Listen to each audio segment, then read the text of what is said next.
It's time again for Seminole football. J.R. Young putting the torch in the middle of the field, and the Seminoles are about to take on the Caldwell Redskins.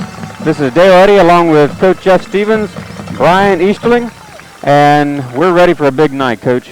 Right, this being the opening of PVC competition, this game has always went a long way in deciding who will be a factor in the PVC race, and tonight is no exception. Caldwell comes in with a record of 1-2, but having lost to two very quality teams, so we expect a real fine ball game. Caldwell is always an exceptionally coached, exceptional athletes in the Caldwell area. Right, Caldwell is starting a little bit of a new tradition themselves this year with a new head coach, and his first year, Corey Perkins, a former assistant at Caldwell, and also a player.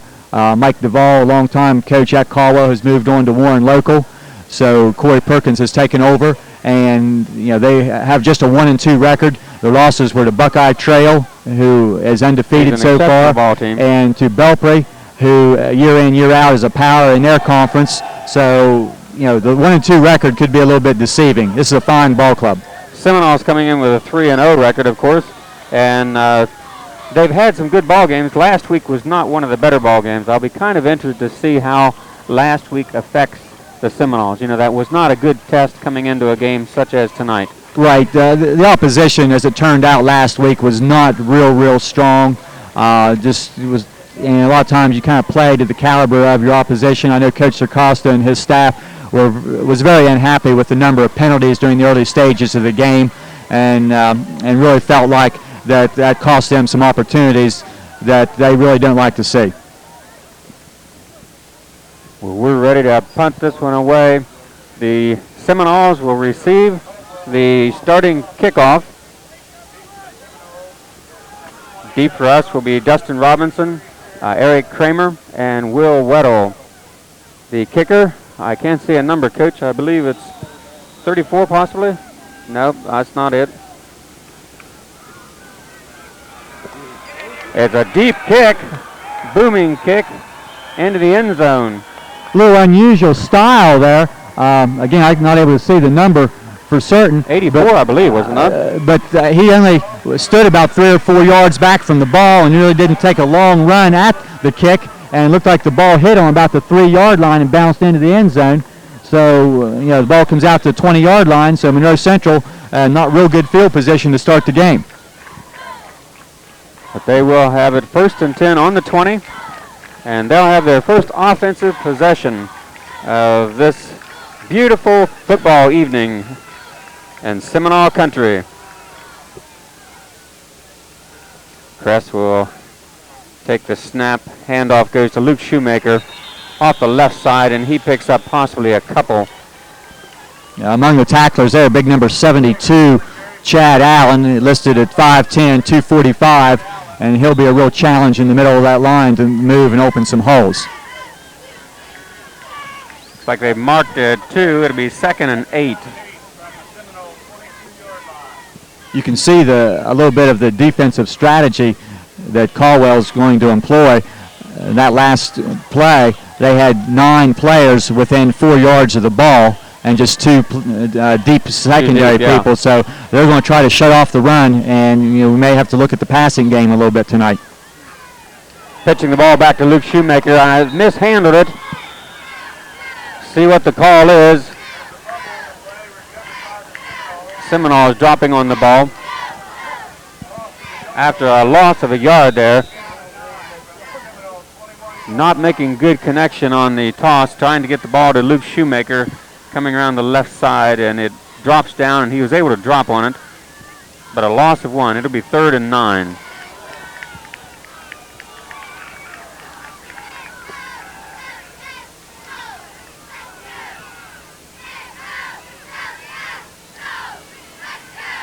Kress, a fake. He's looking to drop the ball underneath. He's got it to number 82, Wilson, and Wilson's up to the 43, 44-yard line. Just on a little down-out pattern, getting the ball in the flat on about the 32-yard line, picking up 10, and a 1st down. A nice play by Kress and company. Yeah, the defender, number 34, Daniel Pacus, took a gamble there and tried to go for the interception or to knock the ball down. Where Wilson made the catch was probably shy of the first down, but once the defender gambled and didn't make the play, then all Scott had to do was turn up and get some yardage, and it's going to be about a 22, 23-yard pickup, and get yourself out of the hole here early. Amen. I thought at the time, from our angle, I thought his hand was on the ball. I didn't think it was catchable. I think it was real near an interception, which could have resulted in a touchdown. Shoemaker, Luke's got some room, and he's up over the 50-yard line to the 48. And he'll be stopped there by Pacas, 72, Chad Allen.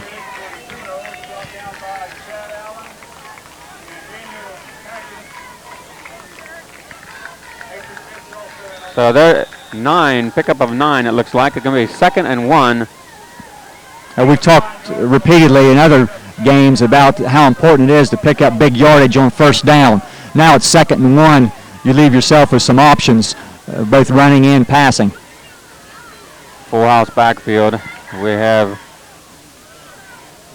Dustin Hughes on the far side. Quick hit straight up the middle, and Luke's got it up to about the 41-yard line. Again, Allen and number 13, I believe, Nathan Pitts on the stop. But a lot of yardage up that middle as they found a soft spot straight up the middle on a quick hitter. We see the plays being carried in tonight by number 77, Chris Demmerling, and number 66, Jamie Brewer. It looks like they'll have the job of messengers, at least in the early stages of the game tonight.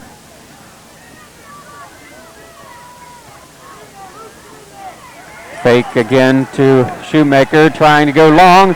Got Dustin Hughes on the 12. He's going to be thrown out of bounds right at the 10-yard line. Same play as last week, Coach. We saw that. Again, you fake in there, and you could even hear someone down here on the sideline of the coaching staff yell, get in there, Luke. And hopefully that some of the defenders would help to take that fake. And Dustin was able to get behind people, and the result's about a 30-yard pickup. And here early, there's about 50 yards passing on this drive for Joe Kress. And I'm sure it's not exactly what Caldwell thought, with Woodsfield being such a ground-oriented team. Ball going this time, I believe, Dustin Robinson, second man through. And he'll pick up possibly 4. They mark it just about the 8-yard line. 2nd and 6. It's possible to get a first down before getting into the end zone. Hopefully they can make this one count. It's 8:24 remaining in the first quarter.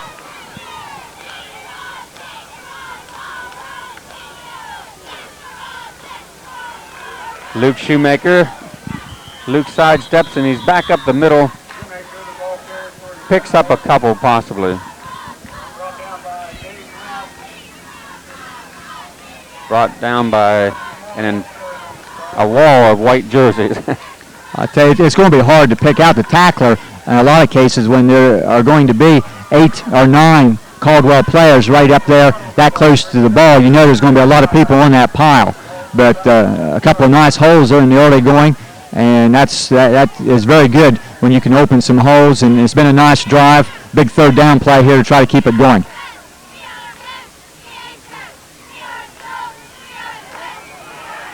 A fake with Kress has the ball. He's coming around and he's close to a first down, Coach. Yeah, it'll be interesting on the spot right there. They're going to put him down around the 2, and from here it looks like they may have to measure, and the officials are signaling for a timeout, and they're going to bring the chains across from the opposite side to see whether that will be a 1st and goal or whether it will be a 4th and just a very short distance. And if it's not a first down, I think in the early stages here you'll may see the Seminoles go for the first down. It's going to be very close. And as I say, it's going to be very close. The official trying to get the angle there to look at it, and he's still trying to look at it. So you're within 2 or 3 inches, it looks like. And now he says it is a first down. First down.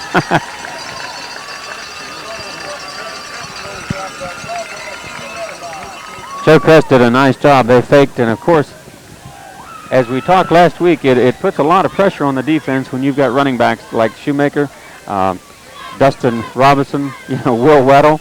Well, and you add your quarterback. Yeah, I think if anything, the defensive people are going to be looking for the pitch there to Robinson, and Joe that time just used his speed and tried to outrun the defenders to the corner.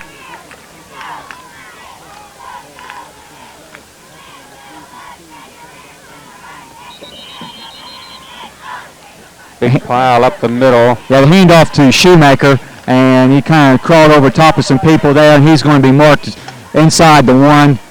You're talking maybe a foot from the goal line. Be second down and about a foot.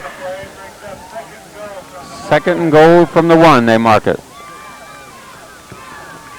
6:35 remaining in the first quarter, and we're right down knocking on the door.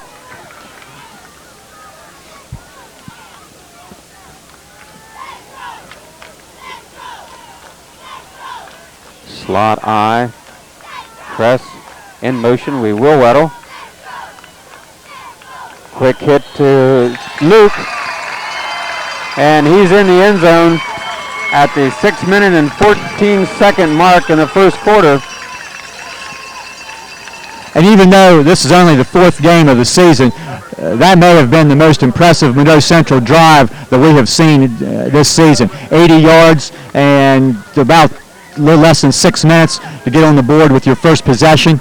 And how many plays are we talking? I'd say 7 or 8 plays. And the kick is up, and it's good. So 6 minutes and 14 seconds. We're on the scoreboard with a 7-0 score in favor of the Seminoles. And we'll be right back and see what the Redskins can do. So you hurry back.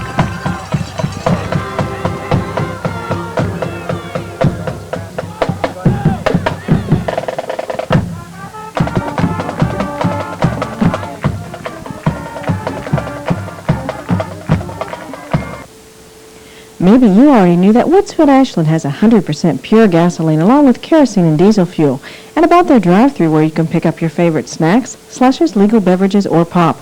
You probably know about Kirk's ice cream, available in 16 flavors. It's guaranteed to bring a smile to your face.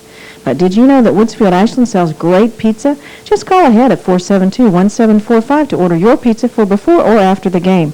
And don't forget their drive-thru service open Monday through Saturday 6 a.m. to 11:30 p.m. and Sunday 8 a.m. to 10 p.m.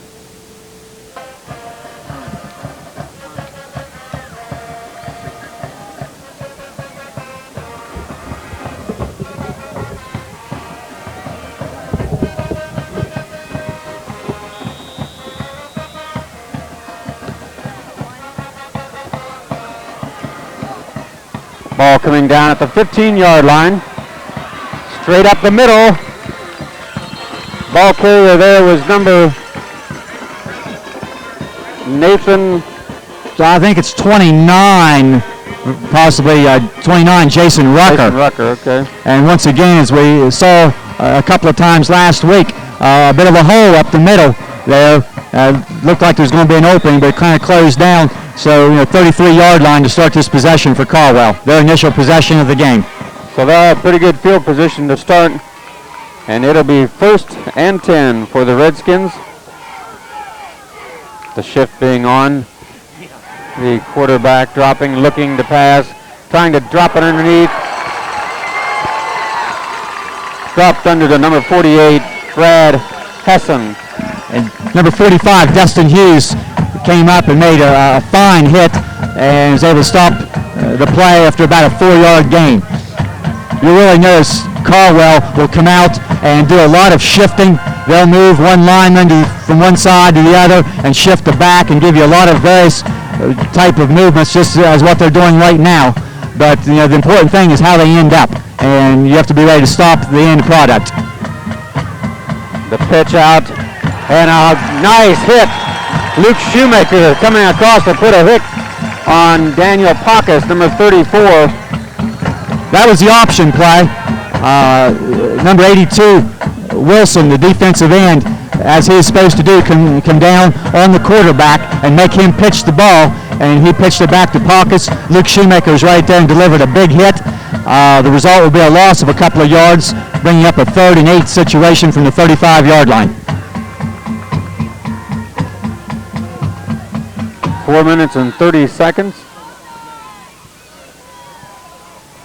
3rd and 8 as the shift is on, and again looking to drop it off into the side.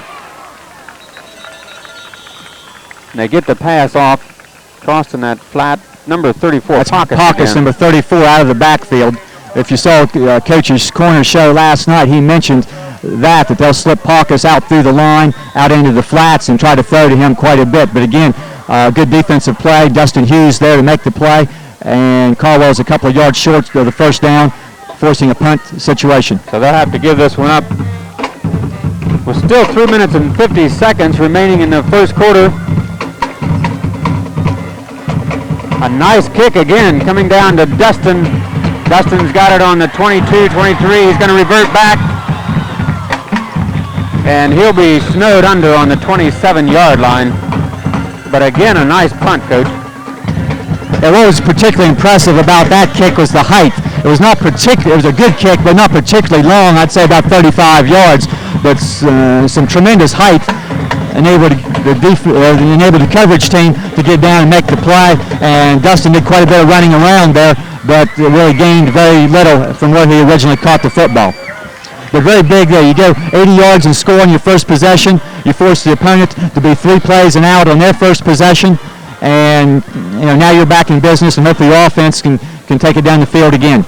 We're in a slot eye with Dustin Hughes standing here at the 25-yard line in front of us. The ball goes to Luke Shoemaker. He's still on his feet.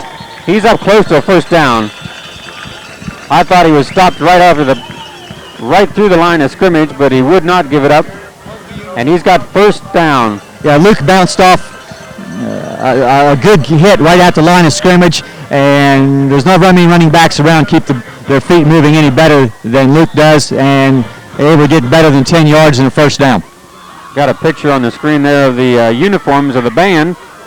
They look nice with the new uniforms. Glad to see that. Have a slot eye to the opposite side with Dustin lined up wide on the opposite end. Hand off to Dustin, and he's plowed under. Nowhere to go. As the left side of the line just blew through.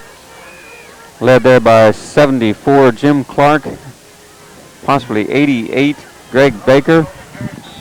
And I don't know who else.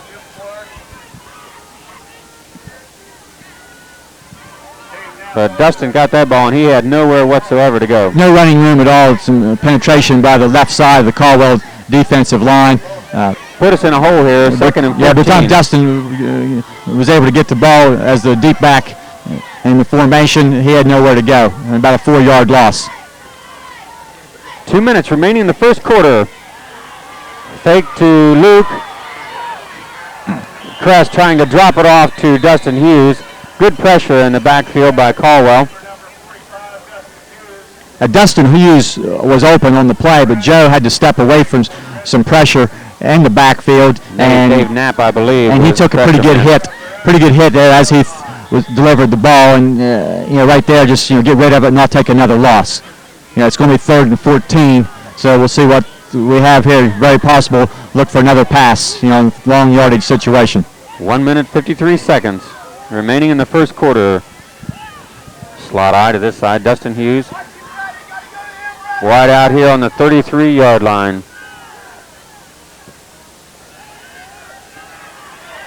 Pressure again as Joe comes out. We've got a flag. And I believe that's number 68 again. Dave Knapp grabbing Joe Kress by the shirt and dropping him, but we do have a flag. Yeah, a loss on the play of about 5 yards. The penalty most likely is on the line for holding or some type of an illegal block. It'll be declined and will bring up 4th and about 20, a punting situation.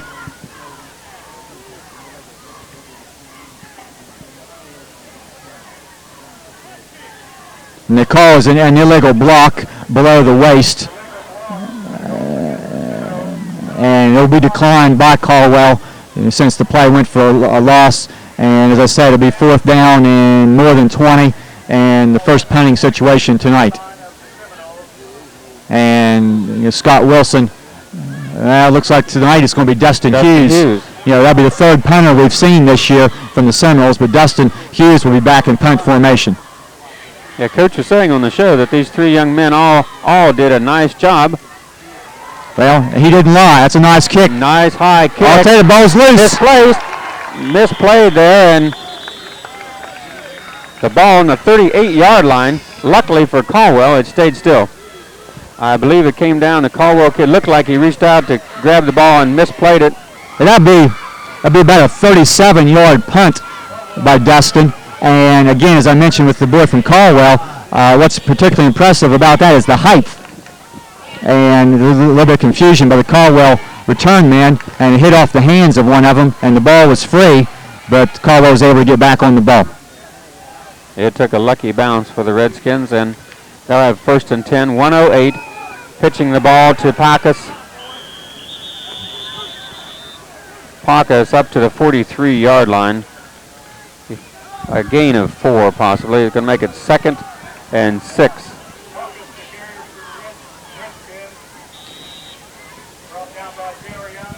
A lot of people, offensive linemen for Caldwell out in front on the sweep. And anytime you get more offensive people out there than defensive people, you have a chance for a big game. Nathan Riddle, the quarterback, number 28. He's a junior, 5'10", 179 pounds. As the shift is on again. This time handing the ball.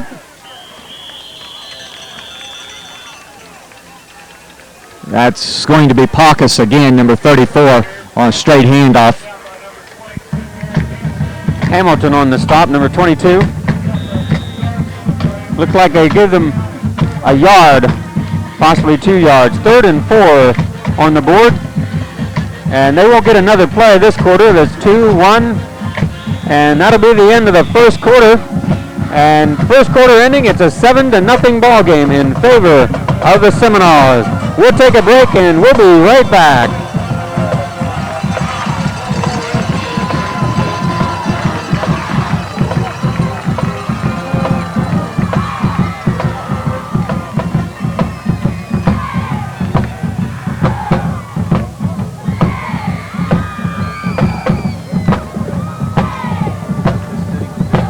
The FW Shoemaker Insurance Agency was established in 1903.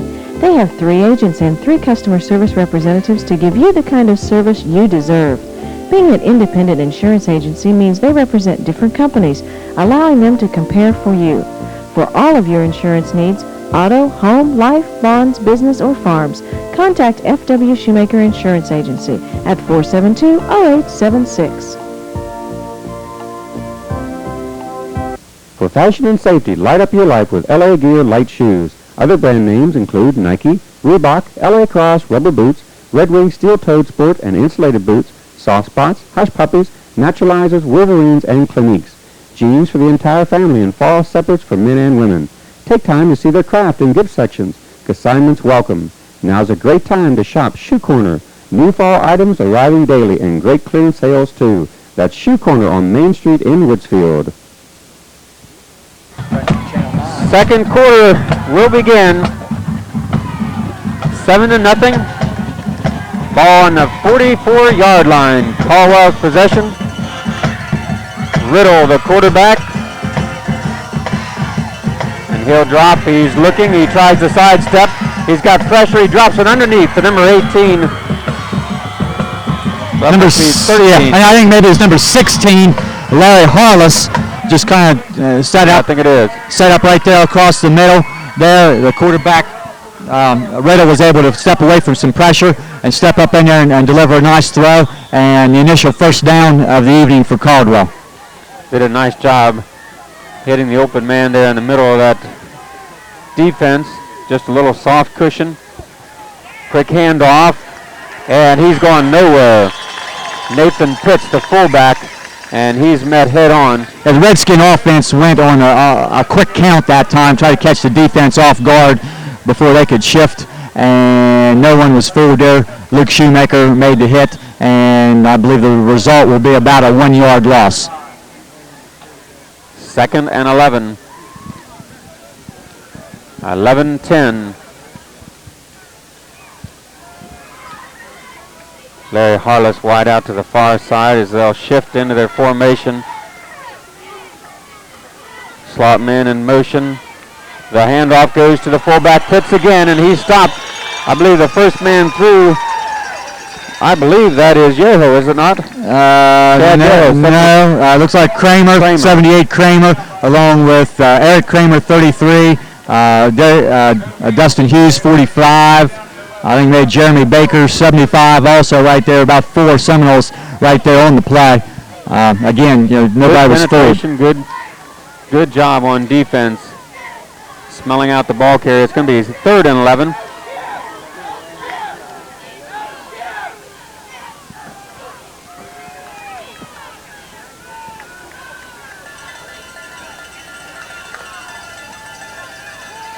Fake handoff as they're looking to pass, trying to drop it underneath, and they do get it to Pitts, I believe. No, Nathan Pitts, number 13. Is that right, Coach? I believe so. I was looking in the backfield where the quarterback, Riddle, delivered the ball just as he was receiving a hit from 82 Wilson. The pass was complete, but it's a short gain, and it's going to be 4th down and about 6 or 7 yards to go, and a punt formation is being shown here by Caldwell. Dustin and Will. And you may look for a fake right here in this situation. That will not be the case. Dustin Robinson with his hand in the air. We got flag. Motion for a fair catch, and the Caldwell man just did not see him, I assume. And what was going to be a situation where Monroe Central was pinned up about their own 12-yard line. A mistake there by Caldwell is going to enable the Seminoles to get out of the hole without running a play. Now, on that case there, okay. Yeah, it's 15 yards from the spot of the foul, so the ball will come out to about the 27-yard line, 1st and 10. So a big break as Dustin Robinson trying to just keep the ball into play and taking a fair catch. Right, he did not want to let the ball hit the ground and maybe be downed inside the 5-yard line, so the fair catch, and ended up getting an extra 15 yards. Hand off to Shoemaker. And Luke's up to the 45, just short of the 45-yard line.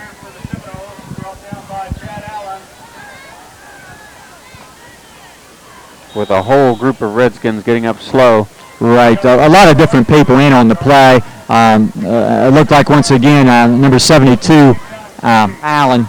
Yeah, number 72, Chad Allen, one of the players that was in on the play. He's one of the down defensive linemen, down tackle on the right-hand side.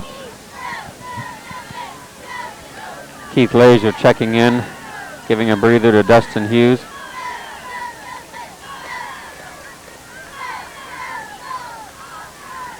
Faking to Luke. Dustin Robinson faking back through. Looked like he had nothing there, Coach. An excellent effort, but he was able to change directions and cut up field and get the 1st down. Looked like the play was going to be a loss. He's going to get out near the 40-yard line, just about the 39, to get that 1st down. And another tremendous job by Dustin. He does that week after week. Right. We've talked so many times about how important it is to have 2 backs that can pick up yardage, and both of them run just as hard as what you could ask. And that's what happens when it looks like a play is going to be a loss. It turns into a nice game. 8 minutes and 15 seconds remaining in the half. Ball goes to Dustin again, and he'll pick up a couple hard yardage. Yeah, not a lot of room there. Again, a lot of people there. Looks like number 89, Justin Moore, among others, in on the play. Gets over the 40-yard line. Look like they're marking about the 41-yard line. 2-yard pickup. Going to be 2nd and 8.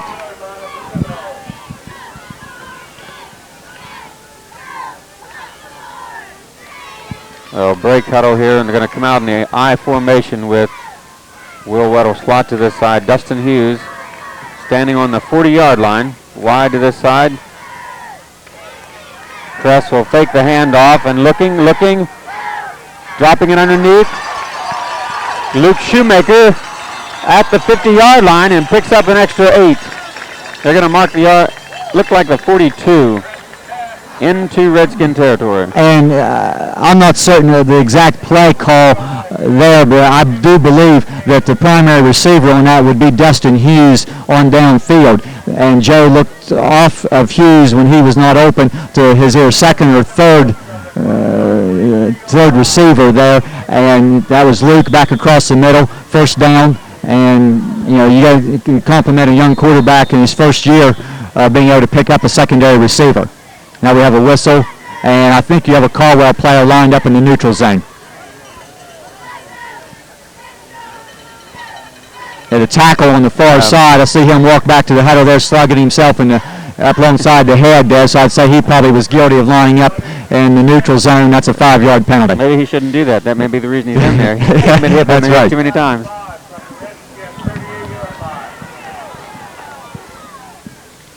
At 7 minutes, 10 seconds. 1st and 5 now after the penalty. Ball inside the 40-yard line on the 38. Quick handoff to Luke. Luke's inside the 35.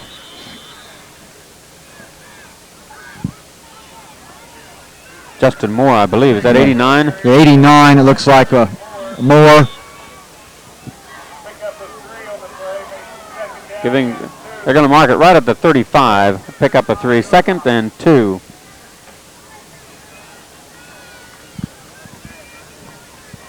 Again, the situation right here that if you want to take a little bit of a gamble, a little play action fake to Shoemaker inside, but you get in this situation, you like to get that first down and not do too many fancy things. Full house backfield with Keith Lazier wide to the far side, and we got a flag. Yeah, so that's from the back judge. That's going to be delay of game. And that's giving back the 5 yards that you just gained because of the Caldwell penalty. And it'll remain to be second down, but now it'll be 2nd and about 7 back at the 40-yard line. And that in all likelihood will change the play call. We see Dustin Hughes coming back into the game, replacing Keith Lazier with a new play.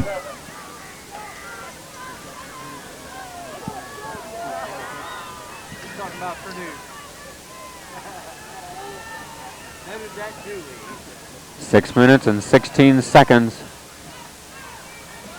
The call is Shoemaker. Shoemaker's first down plus as he goes to the 30-yard line.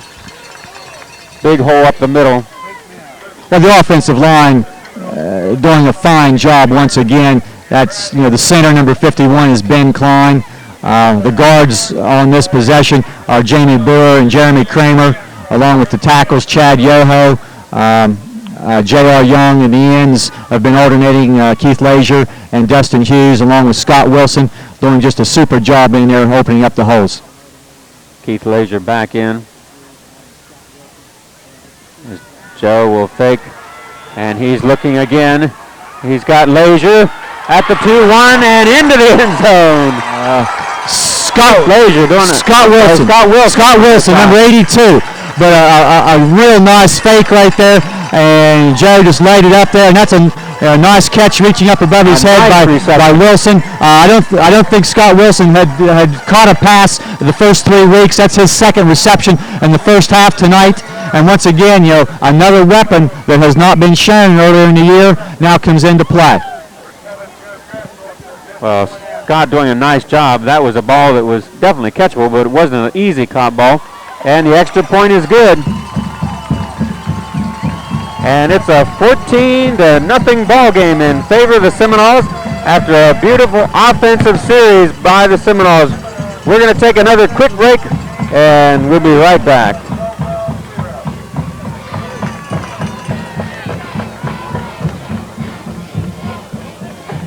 Masters Garage has recently added a new service to their long list of automotive repairs. They're now rebuilding starters, alternators, and generators. And remember, they specialize in custom exhaust work with the Ben Pearson Muffler Shop, as well as brake work, lube jobs, and oil changes. Masters features a full line of Quaker State products, including oil, filters, lube products, and parts to keep your vehicle in top running condition. Call Masters Garage today at 472-1232. Coach, we're back, and it's 5:44, 14-0. And the one outstanding thing in this game so far has been the passing. Right, I think that's something that you know, Coach Sarcosta teams at Woodsfield and now at Monroe Central are not really known for passing the ball. They're always a ground-oriented team, but when you come up there to try to stop the ground game, you've got an improving quarterback in Joe Kress and some improving receivers and some nice passes. About 3 big completions. Ball kicked to the 12. Scott Wilson, number 82, made a big first hit right there, and Hessen on the return. And as I was going to mention there before the kick, that's 2 very, very fine long drives, an 80-yarder drive to start the game, and that would be about a 73-yard drive for the score. So anytime you can drive the length of the field twice and score, your offense is starting to do the job that you want them to do.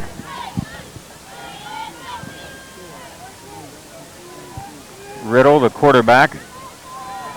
Ball going to the Pitts, the fullback, and he has good yardage up the middle as he sidesteps some would-be tacklers, and he's got first down to the 43-yard line. He broke 1 tackle.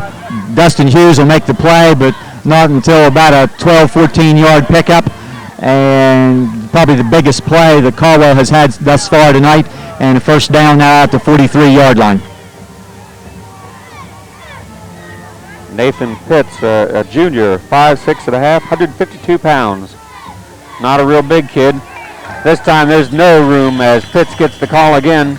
Number 75, Jeremy Baker, was able to get through some penetration, make the hit in the backfield, and then get some help.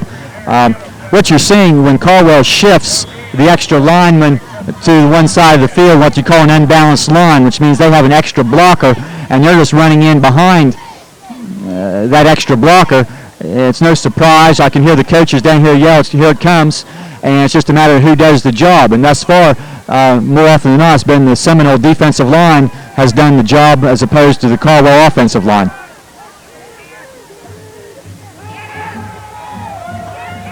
Looking to drop it off underneath, and they drop it off, but there's not much there. Possibly a pickup of, depending on where they mark it. Yeah, maybe 2 or 3 yards. A couple of different people over there. Hughes, Eric Kramer, both there. They'll give him a very generous spot and about a 3-yard pickup. And it'll be 3rd and 7. And you can allow that completion when you're only going to result in a 2 or 3 yard pickup. What you have to be careful of is them setting you up with a pump fake and sending somebody deep. Yeah. And if they're going to do that right now, might be the time on a 3rd and 7. 3rd and 7, 3 minutes, 30 seconds. As they shift, and Harless, man in motion coming to this side, Pacus, and he's looking. Here it is. There it is. Dropping it underneath. Eric Kramer trying to get the ball inbounds. Just a little too wide. Eric really tried to get the feet down there. He had the feet on the ground then, but just about a foot and a half outside the out-of-bounds line. There's no question he was out of bounds. But still, a fine effort right there by a freshman defensive back. The defense is held once again, and another punt. Tremendous job by a freshman, isn't it? And the punter here, who's had a couple of nice punts for Caldwell's number 89, Justin Moore. Only a sophomore, 5'11", 195 pounds. This one kind of bounces, a lot of pressure, and he booms it. Will Weddle with a lot of trouble picking it up. I think Will was able to get back on the ball though, a little scare, but Will did a nice job of being able to fall back on the ball.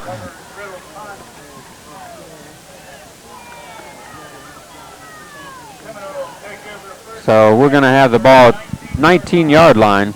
So again, not real good field position after a nice kick. Right, and you're in a situation here with just over 3 minutes left before halftime.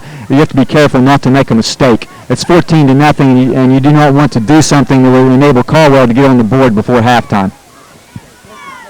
Yeah, you don't want to give them that easy score right here, this close to the half. The call is to Will Weddle as he outruns him. He's at the 40, the 45, 50. Pacus is the man to beat.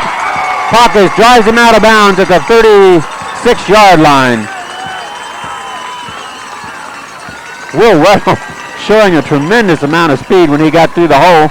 Will has a little more speed than what you would think by looking at him. You know, he's a little short and stocky, 5'9", 195, but he had a huge hole. You had a pretty good look at that there, and that's a 44-yard pickup, and that's your third running back. I'm sure they were looking for Shoemaker or Robinson down there, so you give it to Will Weddle, and now you're in great field position, and now you can start, rather than not make a mistake, let's think about maybe putting some points on the board. 2 minutes and 20 seconds.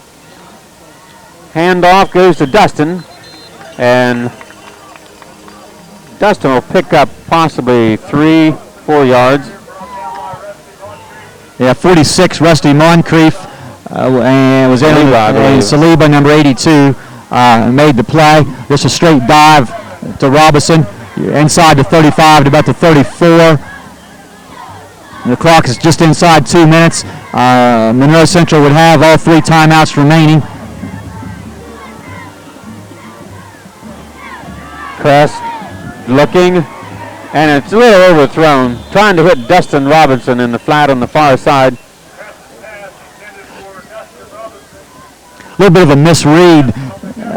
I believe Dustin tried to, was able to break inside, and Jericho's kind of laid it up there and put a little bit of air under it, and it was a little bit behind. Dustin could not adjust his route, but again, a receiver behind the secondary, and it's something I'm sure you can look at the Seminoles coming back to later on. And we're going to have 2 receivers out on the far side, and we'll try to adjust it. One of them has to get up to the line. Dustin Hughes able to get up to the line. The 2 receivers to the right. In motion, Weddle flooding the middle of that zone, going to drop it underneath, and we got flags. Flag right there in the flat, Coach. I'm not sure what that was. Well, I've got a guess, but I'm going to wait and see what the officials call. I think there's a chance that it could be offensive pass interference with one of the people downfield blocking while the ball was in the air. And it was not where the ball was being thrown, but one of the people downfield was blocking while the ball was in the air. And that is going to be the call, and that's going to be offensive pass interference.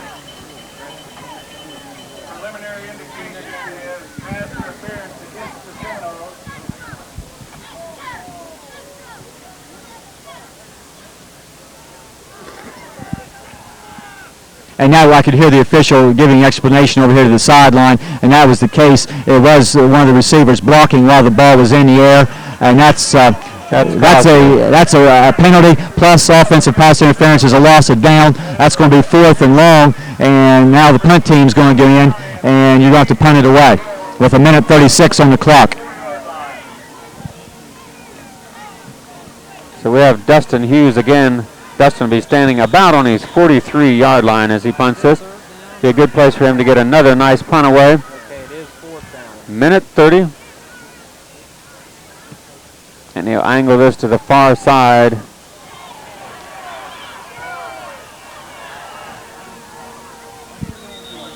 The return comes up to about the 28-yard line. I couldn't see the number on the Caldwell return man. Hessen possibly. But they'll have 1st and 10 with the ball on the 29 with 1:17 remaining. Public address announcer say Rucker on the return. 1st and 10. Nathan Riddle, the quarterback, will... Now Caldwell's going to send 3 receivers to this side and try to flood the one side of the field. Taking the ball inside. Number 16, Larry Harless on the reception.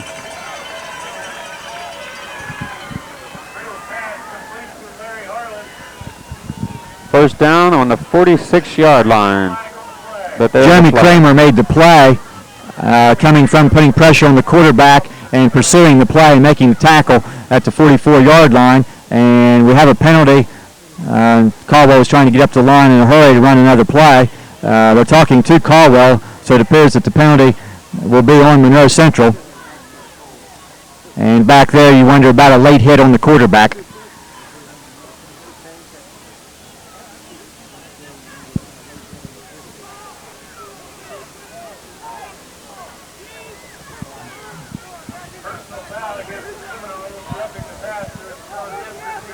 The penalty will be declined since it went for a big gain. So now with 55 seconds left, and the ball will be on about the 46-yard line. Flooding this side of the field with receivers. Riddle will drop, and he's looking to put the ball here at the 48-yard line. Met immediately by Hughes. Another good play, Dustin Hughes coming up and making the play. Not only did he make a nice tackle and hold the gain to about a 4-yard pickup, he kept the runner in bounds and now forced Caldwell to spend one of their timeouts. So 37 seconds remaining, and there is timeout. But Hughes doing a nice job. They dropped the ball here to the underneath man. You know, I thought they'd be looking to fake underneath and go longer with 37 seconds. Dropped it underneath.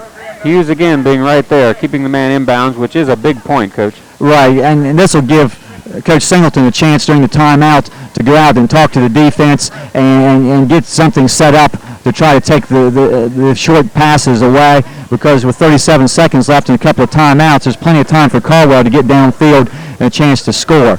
So he'll be able to adjust his people just a little bit and hopefully we'll be able to make a play. And if you can come up and make a tackle after a 3 or 4 yard pickup and keep the clock running, you'll be able to go in at halftime, with a 2-touchdown lead. Need a little pressure on the quarterback now on this 4-man front, as the Seminoles will go with a 4-man front and drop an extra person back in defense. So at 37 seconds, we'll see what the Redskins can do. Seminoles digging in for the defensive stance. Ball thrown out of bounds. Eric Kramer right there. If the field was just a little wider, that would be 2 interceptions tonight for Kramer. But but again, good coverage. The situation, you cannot let the receiver get behind you and get deep. And Eric was deeper than the receiver, and that's the key thing right now with 31 seconds remaining. And we can't forget that's now 3rd down. Right. On the 49.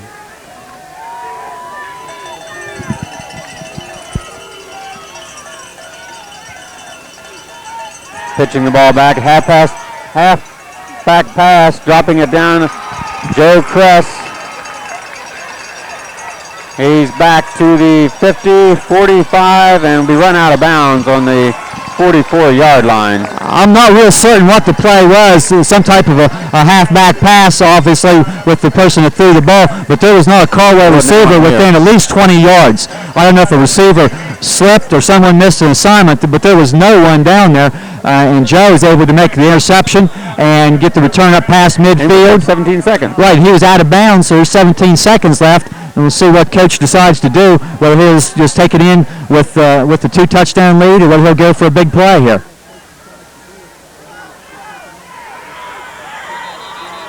He's calling a timeout here.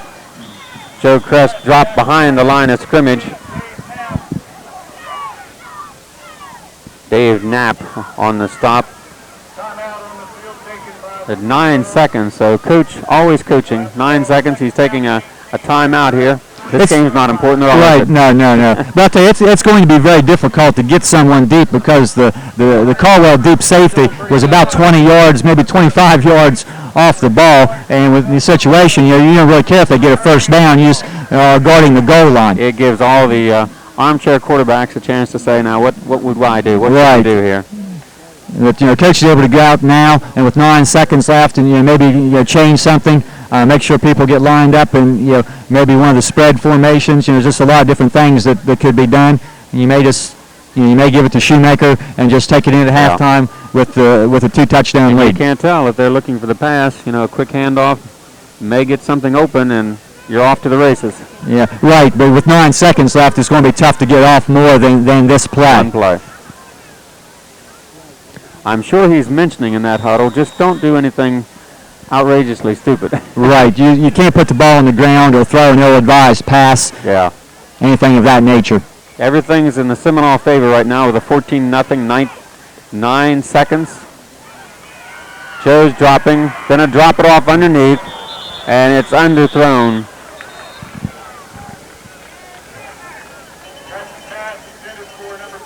they had the screen set up on this left side, and a couple of blockers out in front downfield, Yoho and Kramer, and the offensive linemen are allowed downfield if the receiver catches the ball behind the line of scrimmage, and that would have been the case, but a little bit more heat than what you like to see.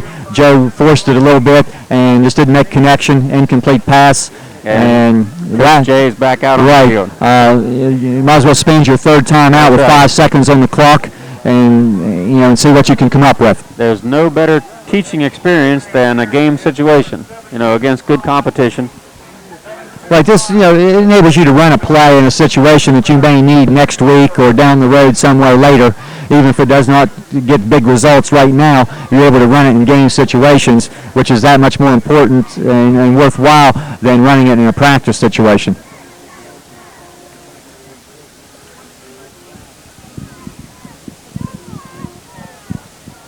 Well, it's definitely been an interesting first half of ball, 14-0, 5 seconds. Coach Jay coming off the field, and Caldwell dropping everybody back.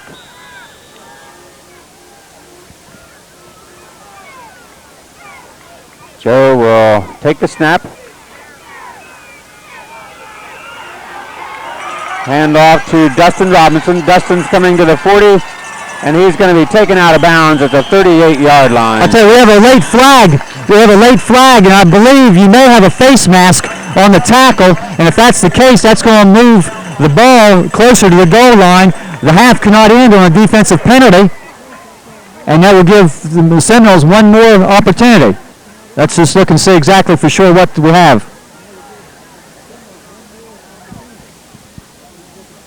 Explaining it here to Kramer. They have a face mask, exactly.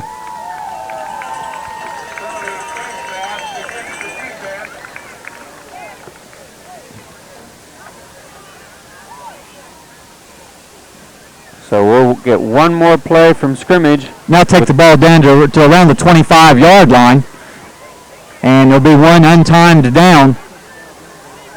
And it really was very slight, an inadvertent face mask with a hand on the tackle, made very brief contact with the face mask, but it's a penalty nonetheless, and 15 yards, and now an opportunity to make a throw toward the end zone. 3 receivers on the far side. Joe Crest looking, trying to drop it underneath, and he gets it to, it's intercepted. And Pacus, I believe that is, Coach. Is it not, number 34? Be run out of bounds on the far side, right at the 50-yard line. I gave everybody a brief thrill there. It looked like he had some running room, but that was a long way to go, and he was finally forced out of bounds in what has been a very fine and also a very quick first half. Yeah, and with the first half ending, it's a 14-0 ball game in favor of the Seminoles, and we'll be right back with the Seminole Marching Band.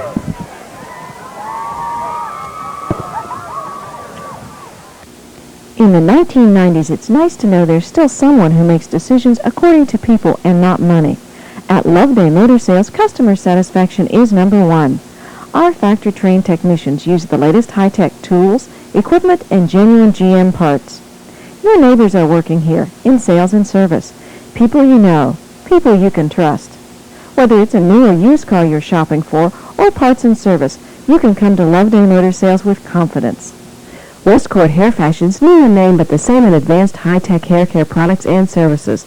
Westcourt is staffed with 10 highly qualified technicians to serve their clients' different needs. Products sold only in the finest salons include Nexus, Paul Mitchell, Brocado, each with a money-back guarantee. To keep that healthy look all year round, 2 Wolf tanning beds along with the best tanning and skincare products. Call 472-5350 today to get a new you at a new name, Westcourt Hair Fashions. Let Swiss Lands Realty help you find what you need in a home, commercial property, or just land. Free gas, county water, a pole barn, 2 rentals, a house, and a mobile home, along with an 8-room remodeled farmhouse, 5-bed garage with 2 rooms, an office, and a bath. Make this property a great buy, located on 172 acres in Center Township. Located on 3 acres in the middle of Woodsfield, this house has 5 bedrooms, 3 baths, a formal dining room, family room, and a rec room. An ideal place for a growing family. Let Swiss Lands Realty help you with all of your real estate needs. 472-0614. You want to keep on getting all the power and performance that your car was built to deliver. So use BP Super Unleaded Gasoline from Demchex BP. Keep your vital fuel injectors clean to prevent hard starting, stalling, hesitation, and poor mileage. Filling your tank is just a start. We wash windshields, check motor oil, belts, hoses, coolant levels, and windshield washer fluid. You stay in the driver's seat while we do the work, or help yourself at the self-serve island. At Demchex BP, you have a choice.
almost any size job, the area's most extensive fastener display is at Ager Hardware. Small engine belts in all sizes, too.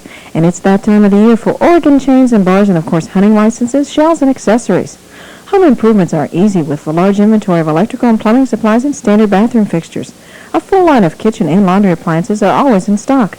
Custom paints for interior and exterior fall fix-ups. Special services, screen repair and glass cutting. Car wax and car care products, bikes of all kinds, and just arrived vent-free and kerosene heaters. Eggers, much more than a hardware store. Telephones, radios, fax machines, videos, sound equipment, adapters, and converters of all kinds. Scanners, smoke alarms, tape recorders, televisions, toys, games, VCRs, antennas, batteries, camcorders, and computers are just some of the things you'll find at Day Appliance and Radio Shack. With brand names including Quasar, GE, Realistic, and Memorex, they offer a wide variety of computers with IBM compatibility. For all of your electronic needs, see the vast inventory in stock at Day Appliance. They'll be happy to special order, too. See them today, Day Appliance and Radio Shack.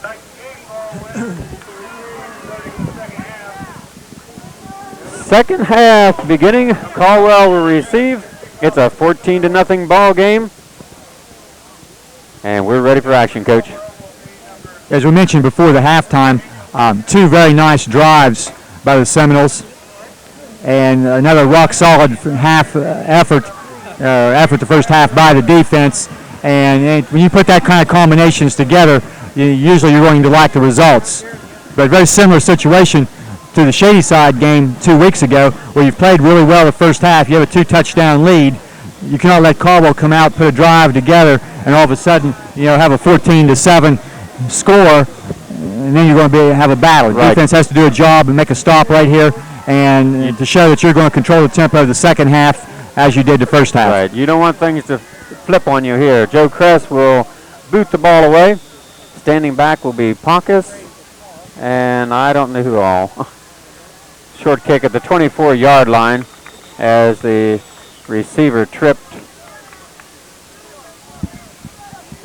Boy, the numbers elude me, Coach. I tell you what, I don't. The lights just aren't bright enough that the red numbers, after you get a little bit of dirt, the field's in great shape, but you get a little bit of sweat and a little bit of dirt, the numbers become very hard to see on the white jerseys. But Caldwell will have it 1st and 10. Looks like the ball laying on the 34-yard line. Quarterback Riddle's quick handoff. Pitts, I believe, is the ball carrier possibly.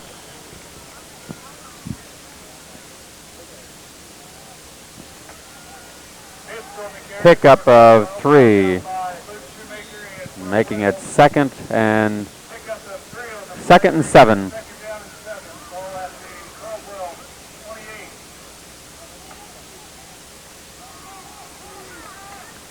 Ball laying on the 28-yard line. Still a beautiful evening for football. Nice sitting weather. And I don't believe it's quite as hot on the field for the boys tonight. Last week was a little bit miserable on the field. It has to be a lot more comfortable to play. A lot of pressure on the quarterback as he sidesteps. Tries to deliver, and Eric Kramer was right there. Good defense. Just inches from getting that ball, and interception again. The young freshman Kramer doing a beautiful job again. Yeah, I believe he had his hand on the ball, was able to deflect that. Some pretty good pressure from Scott Wilson and J.R. Young. And the quarterback maybe tried to rush the throw just a little bit, and Kramer was there and nearly come up with an interception. We've seen him in the area of a couple other passes, and for a freshman to come in and do a good job in the secondary, a lot of teams might want to pick on him because he is a freshman, but he's held his own very, very well. I'd say pretty soon they'll be trying to stay away from him. Right. Again, Riddle will drop, looking to drop it over the middle, and again, just dropped in front of Eric Kramer. That'll bring up 4th down. Again, Kramer on that side of the field had the defense. Number 82, Saliba, was the intended receiver. Good job. You did that without the book this time, Coach. Well, I had no idea. I couldn't even see a number. I heard that come over the PA, okay. So that's how I knew to call that number. So we hope that not only my eyes, we hope my that ears Lance also. and his spotter, Greg Shoemaker down there, know what they're talking about. Nice punts. fair catch again by Dustin Robinson on the 29-yard line. Another nice punt. That's a great high punt. punt. That's a little bit better. Almost. A little better than 40 yards. Very high. A couple people downfield on good coverage. Dustin did the wise thing, and that was fair catch, and not let the ball hit the ground, because he would not been able to pick up any extra yardage if he had tried to return it. But again, your defense has held 3 plays and out, so the offense back on the field, and that's what you like, is the offense to be on the field as much as possible. Offense on the field, the ball 1st and 10 on the 28-yard line, 10:46. 14-0 in favor of the Seminoles as they take the snap in motion. Dustin Robinson coming to this direction. Hand off to Shoemaker. Shoemaker sidesteps back, and he's up to first down territory. And I believe that, yes, he has first down and more. You could see where the motion man, Robinson, drew a little bit of attention as the defense kind of shifted with the motion man. Luke was able to get the hand off and pick up a block there and cut back across field. See number 72, Sam Hannis, in with the play, giving Chad Yoho a breather. Sam Hannis, a first-year player at this level from Skyview. Quick handoff again to Shoe, and he's up over the 45. Shoemaker, the ball carrier. Brought down by Bettinger and Moore on the stop. They place it on the 45-yard line. 2nd down and 5. 9:57 remaining. Eric Kramer checking in. Yeah, kind of watching. Weddle will line up at the fullback position for Shoemaker, and Kramer will take the halfback position of Weddle's, as it looked like Luke may have taken a little shot on the arm there, and holding the shoulder, kind of funny.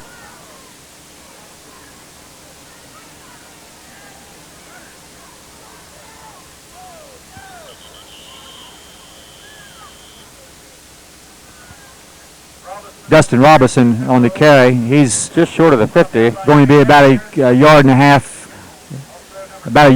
short of a first down. 3rd and 1, they mark it. Dustin Hughes reporting back in.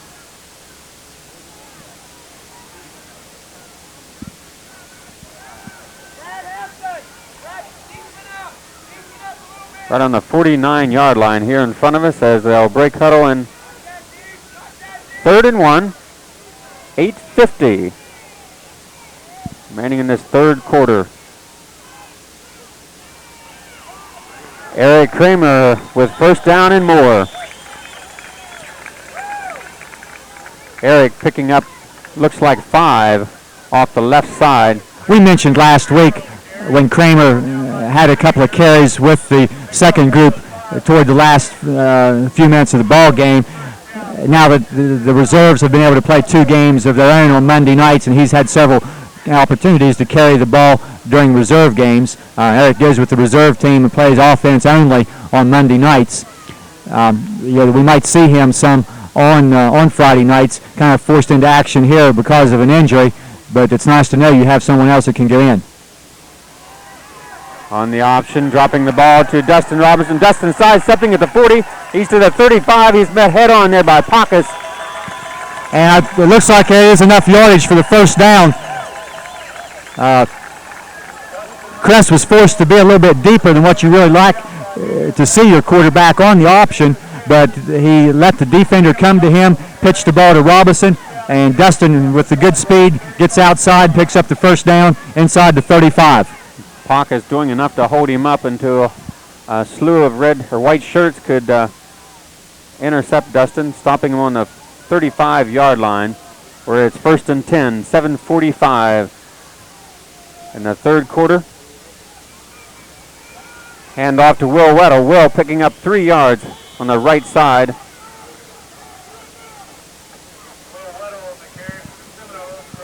Over top of Jamie Boer.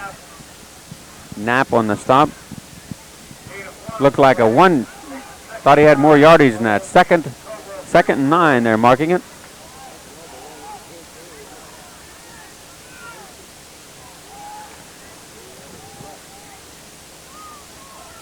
We'll have a slot I with Hughes wide to the far side. The slot man will be Eric Kramer. Weddle and Dustin in the backfield. Kress looking underneath, and he had Eric Kramer, the secondary man, down and in and out of his hands. That was kind of an odd-looking play when Joe pulled up to throw the pass. I kind of thought it was going toward Dustin Hughes over on that side, but as the ball was being delivered, Dustin slipped and fell, and I'm not sure who the ball was intended for, but it hit Eric Kramer right in the hands and would have been a big gain, and it may be an example there of Eric starting to run before he made the play. Now you're in a third down, long yardage situation.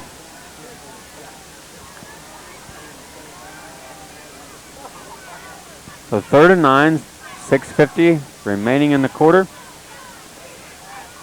Kress being flushed out, and he's sidesteps. He's got some room.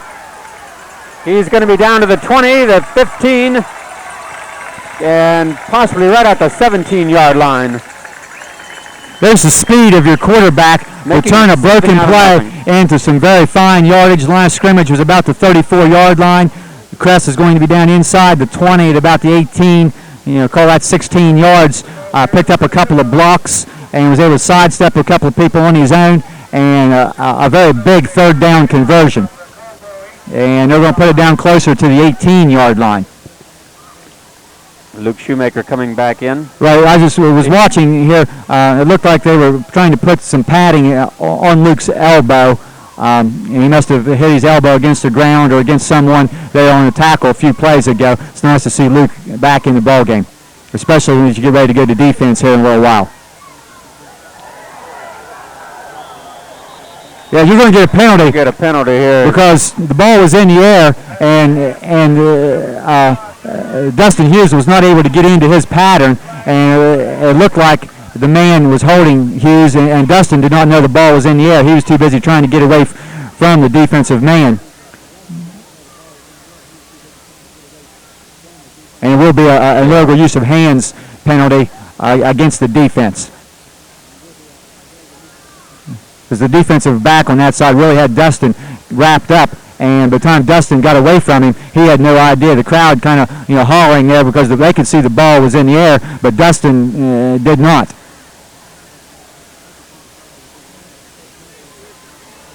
So the official calling this one, and they'll mark it off against the Redskins.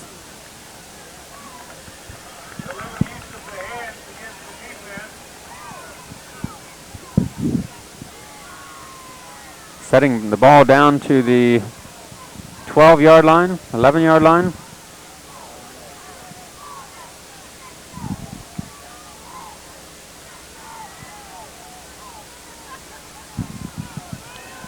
That's last scrimmage was the 18-yard line. That's going to be half the distance penalty, so the last scrimmage will now be around the 9-yard line. It's not an automatic first down, so you have kind of an odd situation where it's first down and about a yard.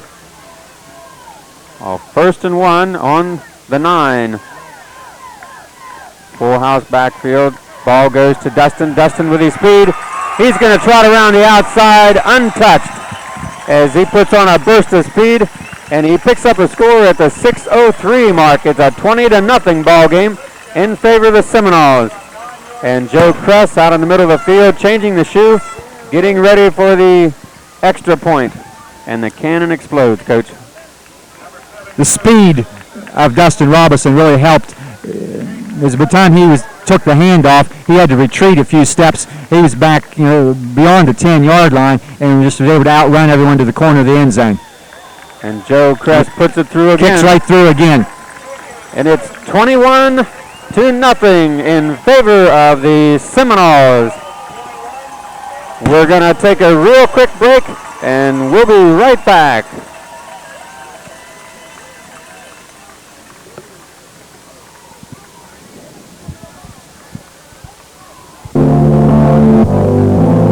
Drugs is your locally owned full-service discount price drugstore.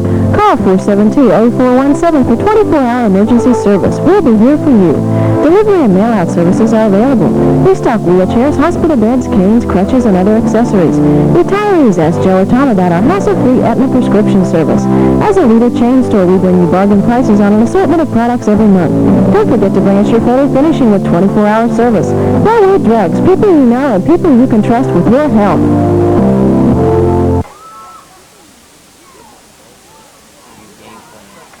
Number 7, Joe Crest, kicks off for the Seminoles. Teams for Caldwell are Brad Hessen, Daniel Paucus.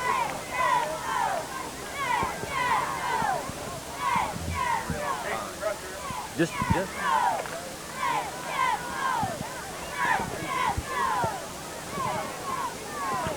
6:03, 21-0. Joe Crest will kick this away. And the men back deep, Coach.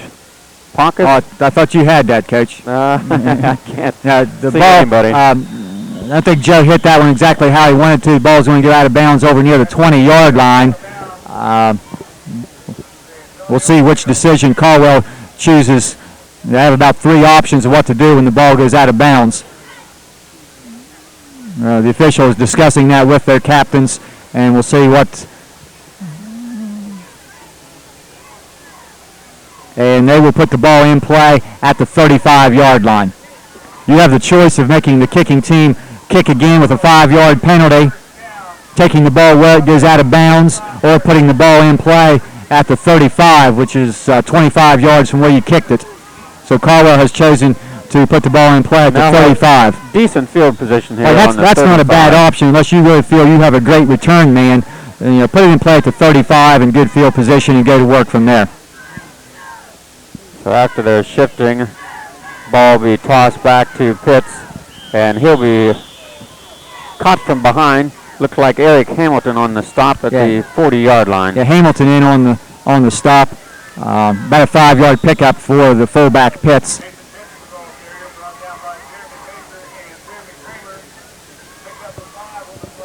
Pick up a 5, 2nd and 5. 5 minutes and 35 seconds remaining in the third quarter.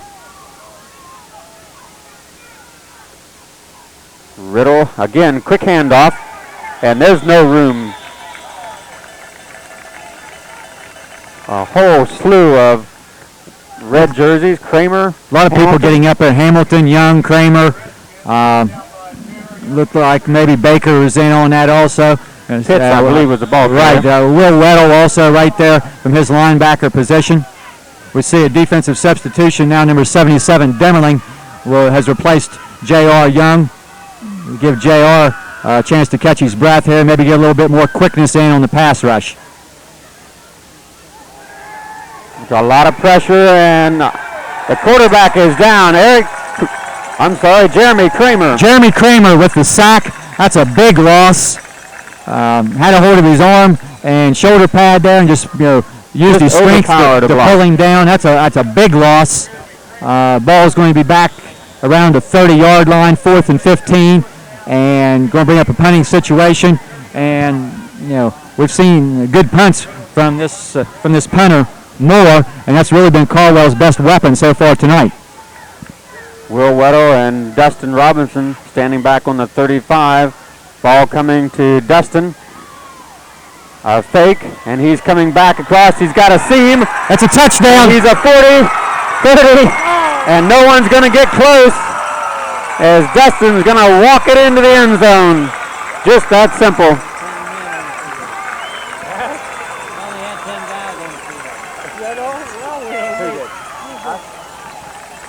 So, Coach, at 3 minutes, 58 seconds, 27-0. As Dustin Robinson goes. That's a great return right there. Just a little fake. 65 yards. To show the defense something else. Get outside and pick up a couple of blocks. And I'm not real sure who threw a block right here about midfield. It may have been Ledwig, number 10. Joe Crest will complete the play action. It's a 28-0 ball game. 4 for 4 from the kicking game, and Joe Crest so far tonight. And 2 big touchdowns to start the second half. Dustin doing a tremendous job there. They had a little fake back one. I believe the ball came down about the 35-yard line, Coach, and a little fake like they were going to hand the ball off. He caught a seam and a good block, and then just off to the races. Anytime you can get outside and don't have to worry about breaking away from a tackle or stepping away from someone and use your speed, and it was easy to see by the time Dustin was about the 35 or 40-yard line that there was going to be a touchdown. Yeah. So Caldwell is going to try again. You know, this real nice crowd here tonight, real large crowd, being treated to both offense, defense, and special teams play tonight. And you know, hopefully a lot of these people will stay with us and make the long trip next week. I know it's plenty early to be talking about next week, but you know, hopefully we'll see some people down at Fort Fry. Yeah, Fort Fry is always a big game. Caldwell is a tremendous team. And I know coming into tonight's ball game, Coach, you know, after last week, you know, you don't know how kids are going to react. I shouldn't say kids, young men. You know, it was so easy last week, and thinking coming into this week, you just didn't know what to expect. You know, Caldwell could have come in and really had a lot of weapons, which I'm sure they do. They just haven't shown them. Right, they just have not had an opportunity to get things untracked. And we have a lot of time left, and they're going to do a little bit of faking around there. And they've got some running room and a block. Out of bounds. Eric Kramer taking number 28, I believe. 29, Jason Rucker. That's a play Caldwell has had in their playbook for years and years, is to fake a couple of reverses and then you either give it to one of the people or the man keeps it, and they kind of drew all the defensive people into the middle and had a little bit of running room out here. Kramer was able to get rid of a blocker and make the play, but pretty good field position at the 45-yard line. And, you know, there's still a lot of time left. You know, yeah, there is. The defense needs to make. We're still in the third quarter. So on the 45-yard line, fake handoff. They're going to toss the back to Pacus, and Pacus gets nothing. Dustin Robinson, Jeremy Kramer, Eric Hamilton, and there's nothing there. The defense has done a real fine job against the option. You know, obviously that's something that they knew that Caldwell had and spent a lot of time during the week, but the defensive end comes down on the quarterback and makes him pitch the ball as soon as possible. Let your defensive backs and linebackers come and make the play. And that's what Scott Wilson did that time. A loss there. Forced Riddle to pitch the ball, and he had some help. I think Dustin Robinson made the tackle. Riddle looking, pumping, and he dropped it underneath. Had a man open. He just lipped the ball into his arms and turned the last minute. He heard footsteps. 80.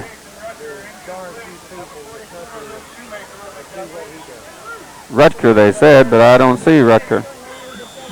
Number 29. Okay. Number 29, Jason Rucker. Had the ball right real well looking up these had numbers. The ball right in his hands, and just as he went to turn, didn't take the ball with him. 3rd and 13. 3:06. 3 wide outs to the right. Looking to drop the ball over, and he does. And it's at the 43-yard line, taken out of bounds. Coverage there by Dustin Hughes. Maybe for the first time tonight, a receiver was able to get behind a defensive Pacus, I believe, player and made the catch out of bounds about the 40-yard line. The ball came loose over there, but the runner was well out of bounds when he lost the ball. So they've got 1st and 10, 19-yard pickup, the announcer says. It's the 39-yard line. Wide out to this side. Slot to the far side. Riddle looking to drop it over, and it's batted. Baker possibly batted the ball. Somebody got a hand up in the air, batting the ball away. Kramer, they give the credit to. One thing you teach defensive linemen is to get your hands in the air as you see the quarterback ready to deliver the ball. And Kramer was able to get a hand on it and knock it down.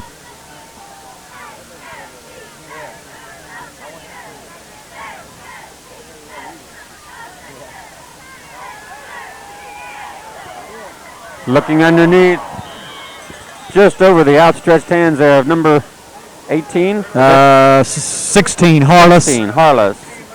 Off the hands of Harless, and also I think off the hands of Kramer.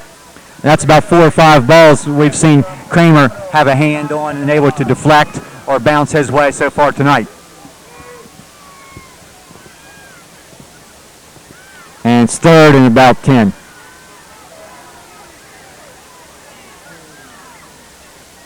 Third and 10 on the 39. Handoff goes up the middle. Pitts, Nathan Pitts. Just a little draw play after you've shown the passing game and thrown the ball 3 or 4 plays in a row. Show pass and give it to the fullback on a draw play. Pick up about 12, 14 yards, something in that area there, but enough for the first down.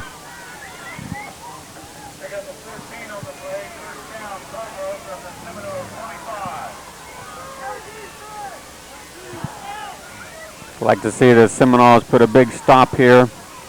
Ball on the 25. Handoff goes to the up man.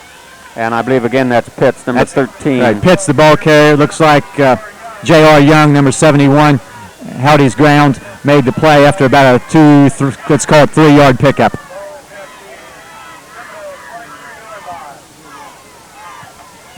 They marked it on the 23-yard line. We're at 2nd and 8. 2 minutes remaining in the third quarter. Harless wide out to this side. Riddle will take the snap, looking, drops it off to Harless at the 18-yard line, and he's taken out of bounds. Scott Wilson. About a 5-yard pickup on the pass to Harless. Wilson made the hit out of bounds. Put the ball down at the 17. Third and about 2.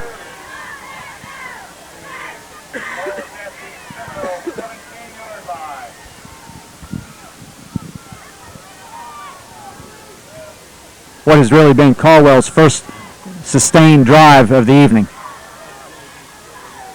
Harless will be wide to the far side. Riddle looking for Harless, and Eric Kramer, I believe, caught it right at the 1-yard line. Looked like he made the interception, was in the end zone, out of bounds, and that'll be another defensive stop. We saw Kramer make a couple plays on interceptions that were out of bounds in the first half. That one he was able to make inbounds. Interception to stop Caldwell's drive, and the Seminoles will take over at their own 20-yard line. And that was a big defensive play. Eric Kramer always around the ball on the defensive pass. Does a good job reading. That was the big defensive stop that we were talking about. We've got 1:38 in the third quarter, and we'll have it 1st and 10 here. Wide out to the far side. Hughes, full house backfield, and they give the ball to Luke Shoemaker, and he's got possibly 3 or 4 off the left side. Saliba on the stop.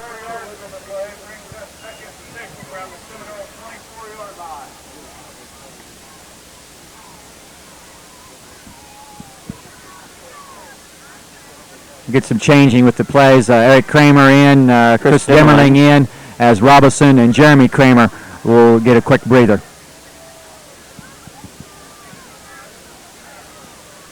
Power eye, ball going to Will Weddle. Will met head on that far side.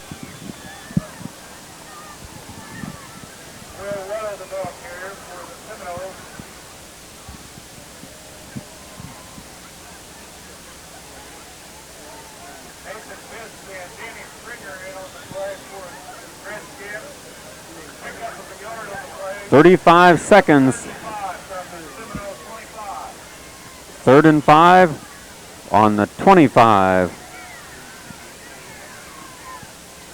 Slot eye, Dustin standing here at the 25-yard line.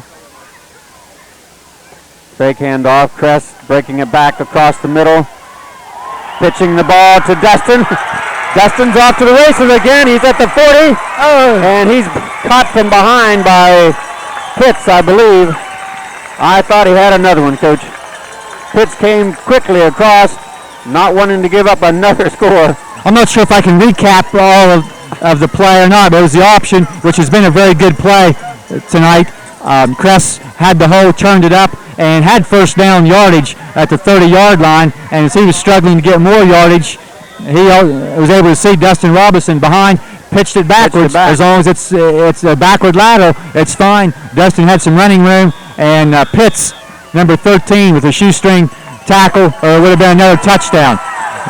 So, Coach, we're going to finish up this third quarter with a 28-0 score after a fabulous play on offense.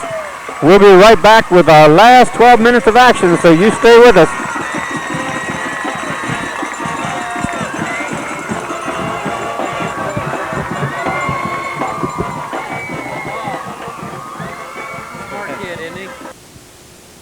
These days, it seems like everyone is looking for a bargain. You can spend a lot of time shopping for high quality and low prices, even for gasoline. Redhead in Woodsfield has 100% pure gasoline at low prices. While you're there, save on car care products, including oil, fluids, additives, and more. Soft drinks are discounted every day at the Redhead. Stock up on your favorite pop and snacks. Even Fido gets a break with Champion dog food at big savings. So stop at the Redhead today and save. Janet, Kelly, and Lisa, JKL Substation invite you to try subs, salads, sundaes, and shakes in an old-fashioned ice cream parlor atmosphere. Enjoy Hershey's hand-packed ice cream. Save time. Phone ahead at 472-5224 to have your lunch ready when you need it. The same great subs and soups plus additional seating, lower prices, and extended hours. 8:30 a.m. to 10 p.m. through the fall. For lunch, supper, or after the game, come to JKL Substation. Meet your friends, have great food, and a good time. Call Swiss Lands Realty at 472-0614 if you're looking for a quiet place in the country, like this 3-bedroom ranch surrounded by a beautiful view. Free gas located just 4 miles from Woodsfield. Or just listed, this new log home on 30 acres has rustic charm with a huge flat yard, secluded yet close to the state road. If you have property to sell, call us at 472-0614. We take listings on all types of property at Swiss Lands Realty. Fourth quarter will begin with the ball going to Luke Shoemaker. Luke keeping his legs moving, but he's not going to go anyplace. Quick handoff again. Luke Shoemaker with his legs moving, but not much else. Looks like they may give him a yard. Not a lot of running room for Shoemaker. Those times have been few and far between where there has not been a nice hole, and very seldom during this season has Luke been held to a gain of a yard or less, and maybe never held to a loss. Pitch comes back to Dustin. Nice block. Dustin to the 30, the 26-yard line. Looks like they'll mark it at the 26.5. That's going to be good enough for another first down. They point out on the quick toss, the tackle pulls, and that's Chad Yoho, number 76 out here, that threw a block that enabled Dustin to get outside and pick up the yardage. You're going to get about 10 yards on the play. It is a first down. It will be a first down at the 27-yard line. I see number 84, Cole Harrelson, has come in and replaced Hughes with the play on this, on this particular play. Wing right as Kress.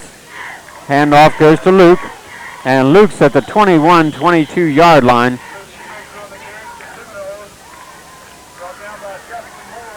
It looks like they'll spot the ball at about the 21. It's going to be 2nd and 3, 7-yard pickup. As long as you can keep that up, Coach, you're going to be in every ball game, I believe. Yeah, there's no question about it. And you've shown some different weapons tonight. It's been a tremendous game. Some passes early, a big game by Will Weddle, and as you continue to bring some of the young, inexperienced kids along, we're getting near mid-season. And here's Weddle, as I just mentioned his name. Will Weddle down to the, looks like 6-yard line. I honestly had watched Luke Shoemaker up the middle. I thought he had the ball. Will with good speed again. Will has really impressed me with his speed. That's a 15-yard pickup, and Will's had 2 carries tonight and has better than 50 yards rushing.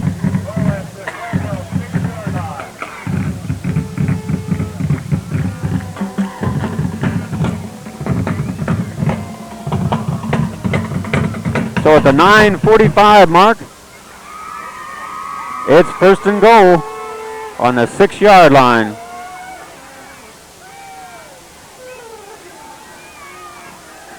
Ball will go to Weddle, and Weddle will maybe pick up 1. Might have got inside the 5.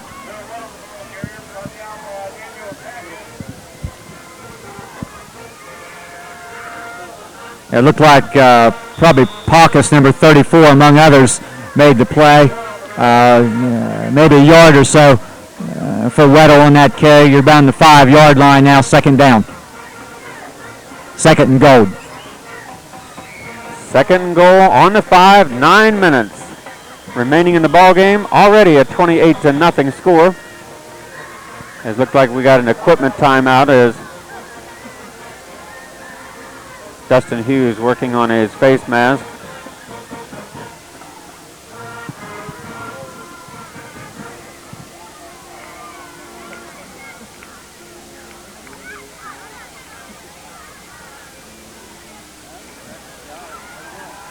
Press trying to get around the far side, and there's nothing there.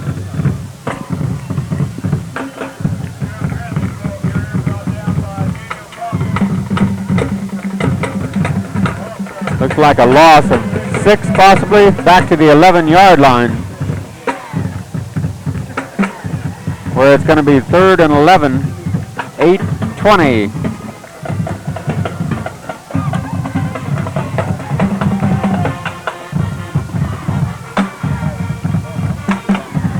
Yeah, with the loss, that's 3rd down and goal to go back at about the 11-yard line.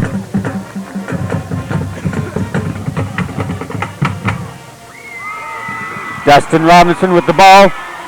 He tries to outrun him. He's at the 5, and he's going to be taken out of bounds at the 3-yard line. And there's going to be a flag right there at the tackle. And I'm not real sure, but the ball carrier, Dustin Robinson, was the only Seminole over there. So it's probably going to be another face mask penalty against Caldwell.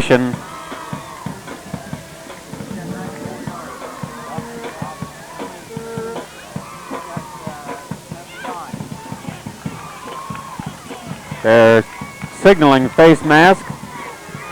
The end of the run was down inside the 5. It may have been near the 2 or 3-yard line.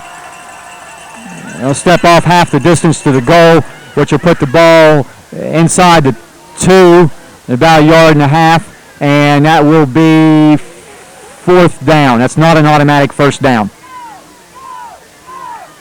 Oh, excuse me, it'll be down over. It'll be 3rd down. 3rd down, yeah. They'll repeat the down because of the penalty. It will be 3rd down, and ball just inside the 2.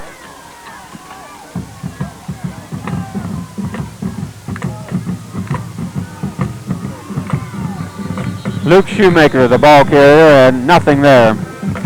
As a wall of defensive players met him right head on.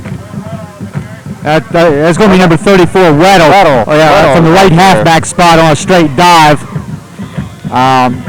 He'll get about a 1/2 yard closer. The ball's going to be on the 1-yard line.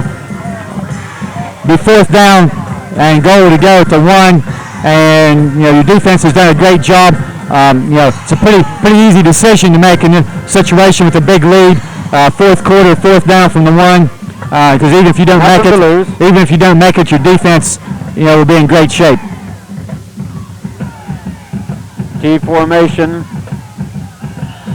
And it's going to be a touchdown.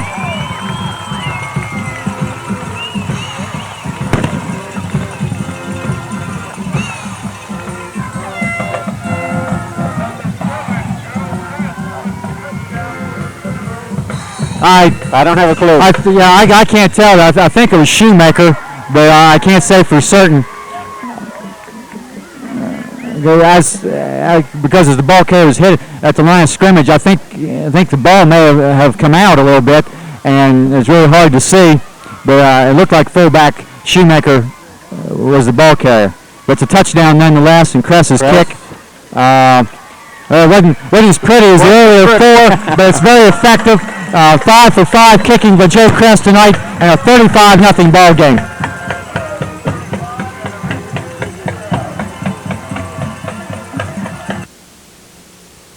See the biggest pumpkins in Ohio starting Thursday in Barnesville. Arts, crafts, antiques, carnival, great food, something for everyone. The Ohio Pumpkin Festival this Thursday through Sunday.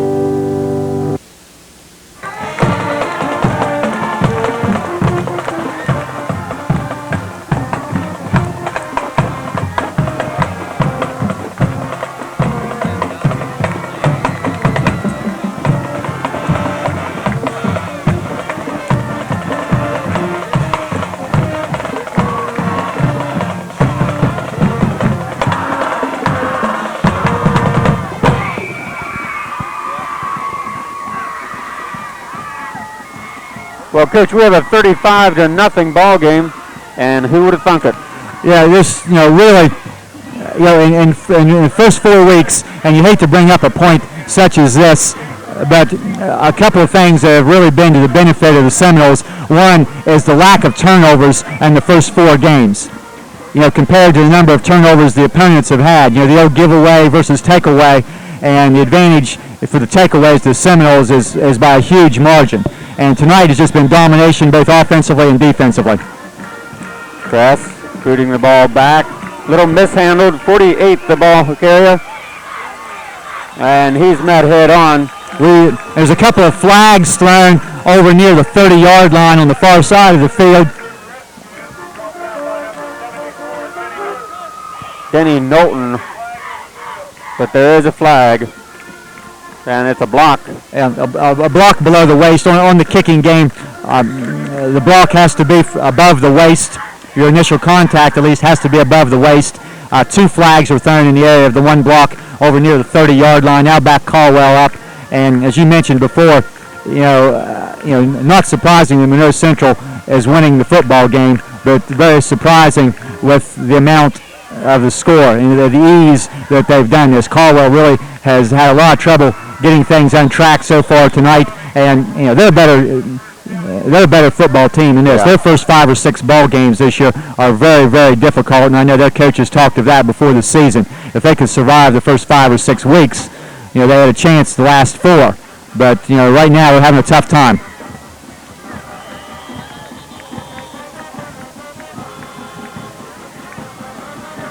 And with less than 6.5 minutes left in the ball game, you're getting real close to a situation that presented itself last week with some of the younger kids getting ready to play.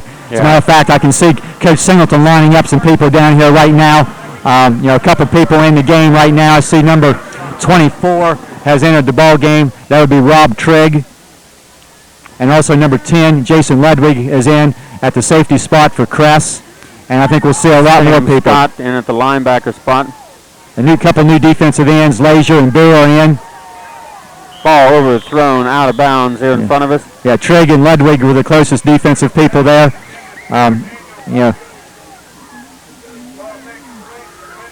It's going to be 3rd down now and about 7.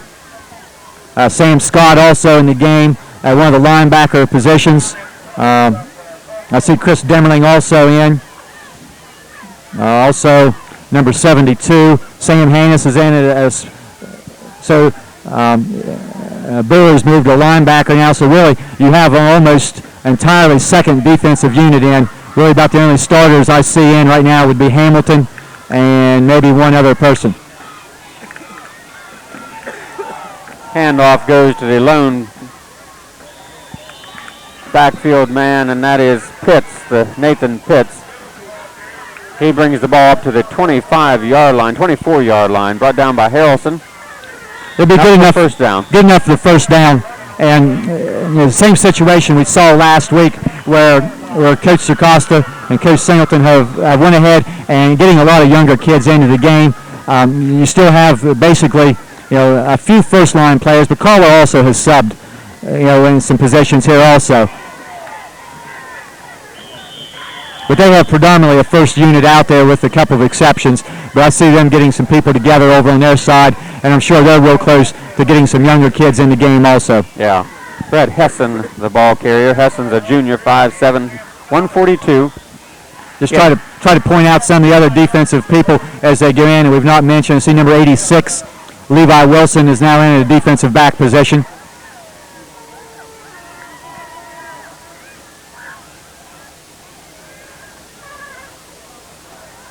That's a quarterback sneak. As Wilson comes up and Levi Wilson comes up and makes the hit, but the flag was down right away by the umpire located behind the defensive line. And again, that's probably going to be a penalty, and it's going to be on the defense.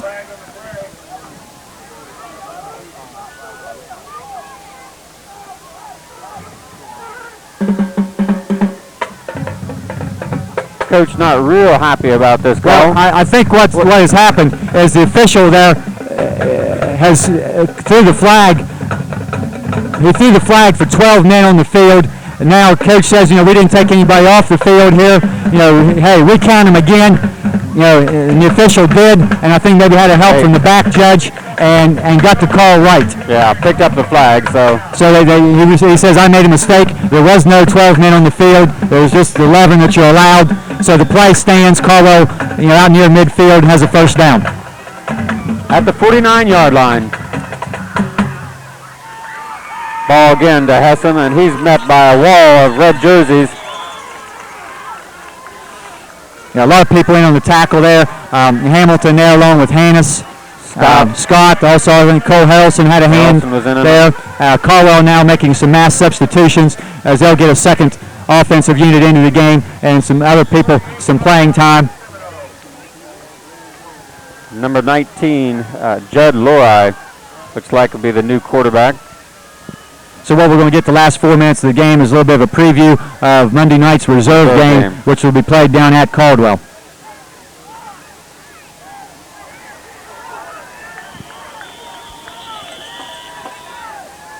Hand off to Brent Davis, I believe, number 22, the ball carrier.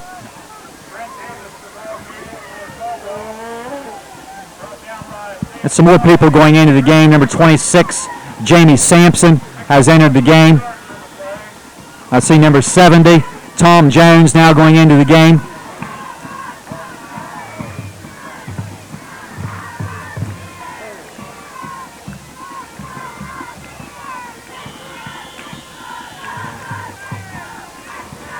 And carry will be good enough for another first down. Again, I believe that was Brent Davis, number 22, as they get inside the 40-yard line on the 38 and a half. We get number 58, Daniel Cole, number 50, Eric Rose, in the game.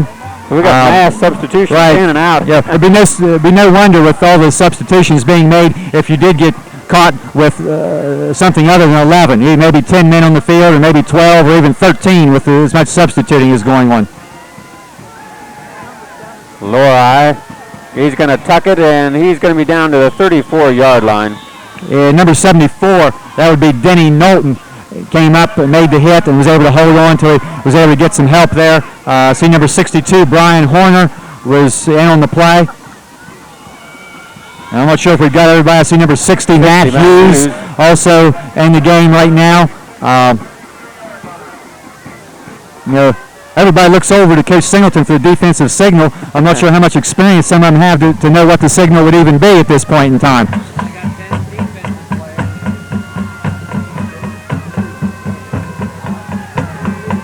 Trying to drop the ball under the middle, and it's complete. Yeah, with all the substituting that was going on, as I just mentioned before, the Seminoles were caught right there with only 10 men on the field. We had one sub go in and one come out, so if my math is right, that means there's still only 10 men out there. Looking for somebody else. And Coach Singleton's grabbed somebody, just the nearest guy, and says, get in there, so we've got 11. And now we have 3 wide receivers left, but only 2 defensive backs over there. So this is a problem. But it's a running play. Handoff up the middle. Denny Knowlton, I believe, on the stop, along with number 77, Chris Dimmerling. we don't mean to be critical of the younger guys. This is a situation that they're not used to, with guys out and in, because the main goal here is to get as many people into the game as possible. 25 in the ball game. And right there, again, we see right here with 3 receivers left and only 2 defensive backs over there. We're trying to get someone's attention to get a 3rd defensive player over there, and this will probably be a pass play. As Caldwell has recognized this, and they're going to try to take advantage of it. And there's a wide open receiver. And a good effort right there for the touchdown. So they flood that area and finally get a score at the 1 minute and 2 second mark. Yeah, the Trigg come up and made the hit, but again, just the short a defensive player over there, and that's something I'm sure Coach will address as they get ready to play the reserve game next week. How to adjust to that situation, because the younger guys really probably don't see too many formations with 3 receivers to one side. They'll go for the 2 points here and the conversion. And it's going to come up short. A good play to stop the conversion. But different than last week. This touchdown scored by Caldwell was with their younger unit against Monroe Central's younger unit, whereas last week the Monroe Central younger unit gave up a touchdown to Miller's first unit. So you really, you like to have the shutout, but I think more importantly, a lot of younger kids get a chance to say, I played on Friday night, and for them to feel a part of what has happened. That's 2 games so far where they have seen a lot of action on Friday night, and those kids deserve a chance to play on Friday night along with their reserve games. There's no experience like that of getting out on the field. Right. Those kids need that. And I think maybe Coach pointed this out last night on Thursday night on his show. They get to play the reserve games, but still, if you gave most of the kids down here the choice, they would much rather be out on the field in a winning situation such as this on Friday night. That's right. Give them that experience. 1 minute, 2 seconds, 35-6 in favor of the Seminoles. And we'll get a chance with the ball back here as the Redskins will boot this away. Eric Kramer, Will Weddle. And it looks like Trigg on this side. Trigg, yes. It's a short kick. That's going to be Cole Harrelson on the far side to cover the loose ball at about the 23 or 24 yard line. And just cover it up and get your offense on the field and run out the last minute of the game. A chance here for Ludwig and the younger kids here in the second offense to run a couple of plays. Of course, Jason Ludwig had the opportunity to play a good bit last week and was able to throw a touchdown pass. Nice job, yes. Connected on a beautiful play. And I would not look for him to throw any passes at this point in time. Probably a couple of running plays.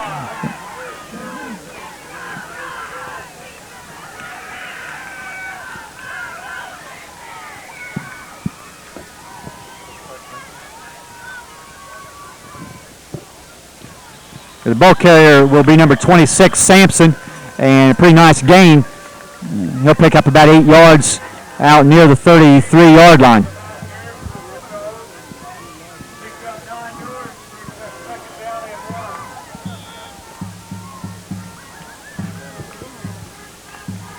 We have only 15 seconds, Coach. Looks like next week we're going to march down to Fort Fry land with a 4-0 record. And Fort Fry, who plays on Saturday night at Zanesville Rosecrans, is a very good defensive team. They're 2-1 going into that Saturday night game. Always have a great defensive team and a good running attack. Once again, should be an interesting ball game. Well, Coach, we're going to head out of here quick tonight. It's been a beautiful evening for football. And again, a nice job by the Monroe Central Seminoles as they come up a 35-6 victor in a big game against Caldwell, always. Coach, I want to thank you very much. It's been a wonderful evening. We appreciate all your help. So Brian Easterling again on the camera work. Next week we'll be at Fort Fry and we'll have you and I guess Lance LaFollow's going to go with us. That ought to be a treat. Well, that's what you tell me anyway. So we'll see what happens next week. Well, we'll see you next week at Fort Fry. All the way up to make an old